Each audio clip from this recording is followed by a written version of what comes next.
Daan sa gilid ng Pacific Ocean na magkokonekta sa bayan ng Dingalan, Aurora sa Baler, Aurora.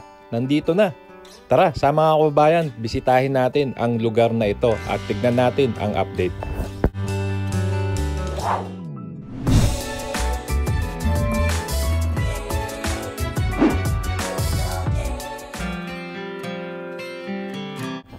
Ayan, so ito nga po yung mapa ng ating pupuntahan. Ito po yung Dingalan, Aurora, Dingalan Bay.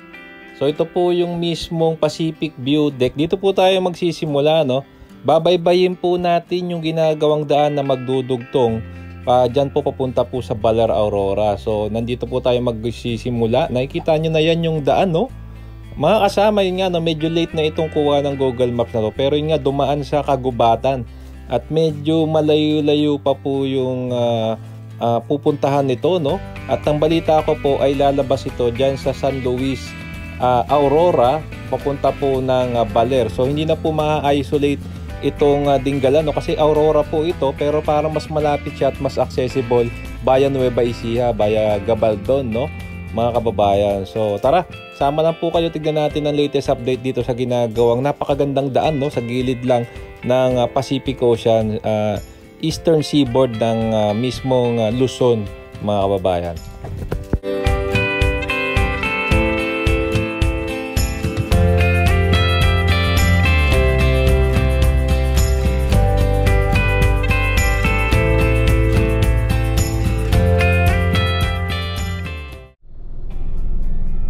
Alright, magandang araw mga kababayan. Nandito tayo ngayon sa viewing deck dito sa Dingalan. Ko-cover ko lang to, no? Mga kasama, dito sa viewing deck, dito sa grotto. Papakita ko na lang, no? Magdo-drone tayo mamaya hanggang dulo. Ginagawa na po pala dito, no? Ano lang to? Di pala tayo naka-seatbelt. Side trip po natin to, mga kasama. Ang lakas ng hangin, grabe.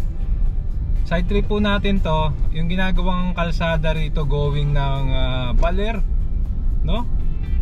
So syempre kung bago pa lang po kayo sa ating channel, ay nanya ako po kayo mag-like, mag-comment at subscribe, hit yung notification bell para updated po kayo pag may bago tayong video. So ayusin ko lang yung camera. Ayan, medyo malakas yung ulan, no? Tignan natin kung hanggang saan ito. Meron pa raw ditong hanging bridge. So isipin nyo mga kababayan, no? Pag kayo ay namasyal sa Dingalan, pwede na rin kayo pumunta ng Baler. Hindi nyo na kailangan dun sa parang intersection na dinaanan natin dun sa previous vlog. So ganito yung itsura, oh. Kung doon nagkakamali, San Luis, Aurora yata bago mag-Baler, eh. So ito, viewing deck din pala to.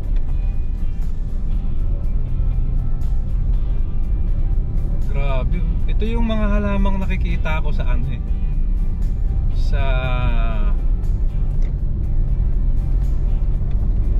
doon po sa Benguet. So tignan natin kung hanggang saan na yung nagawa. Tapos ay do-drone natin saglit. Parang update na po natin to ito, no, mga kababayan, February 2024.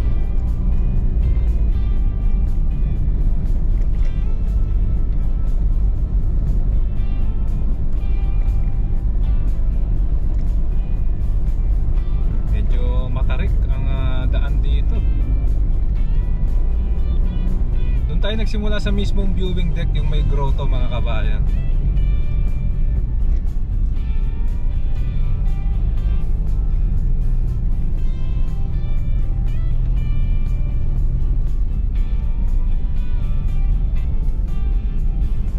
Ano, may rainbow pa, oh. Lapit ng daan dito, ang kulit, oh.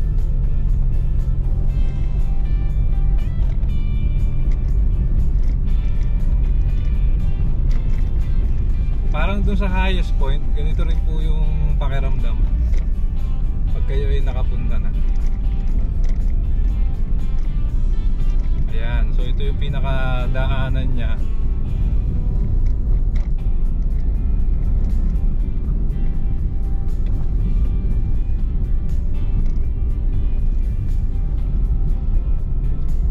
May dead end daw to, banggit nung natanungan nating tindero.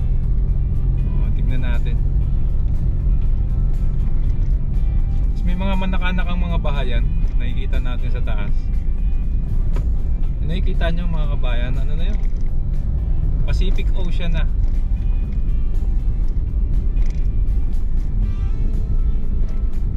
Open ocean ho yan ha. Wala nang islang katapat yan. Wala.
Residente dito.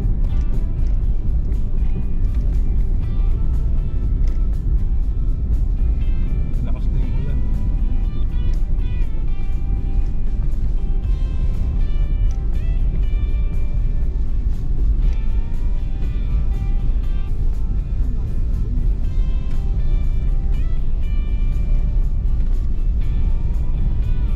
Ayun ang close. Nandito pala. So hanggang dito pa lang mga kabayan. Ayan o, may nakalagay.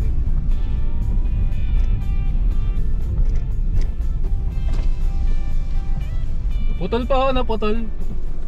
Putol pa ho, putol. Hanggang dulo po. Aba, malayo pa. Malayo-layo pa yan siya. Malayo-layo. Pero paano raw to? Pabaler eh. No?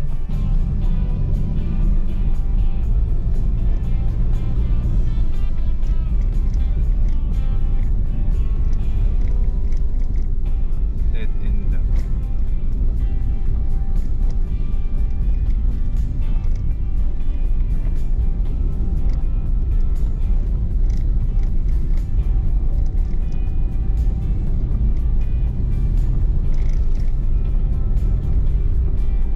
Talagang binakbak nila yung bundok oh.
Ayan, so inangat na po natin si Bumblebee, no? Ito nga po, mga kasama, ito na yung mismong Baler-Dingalan Road, no? O Dingalan-Baler Road, tinatawag ding Dika Road. Mga kababayan, ayan nga po, talaga namang inukit po yung gilid ng kabundukan dito, no? Parang ridge po siya. At ito nga po yung eastern seaboard nitong Luzon, no, facing Pacific Ocean.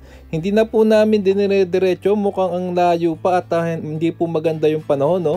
Habang nagdadrive po kami, kasama ko po yung aking mag-ina, pero naisipan ko pong iangat kahit medyo masama yung panahon nitong si Bumblebee para mas makita natin hanggang saan na nga ba yung nagawa dito sa Balera Dingalan Road na ito.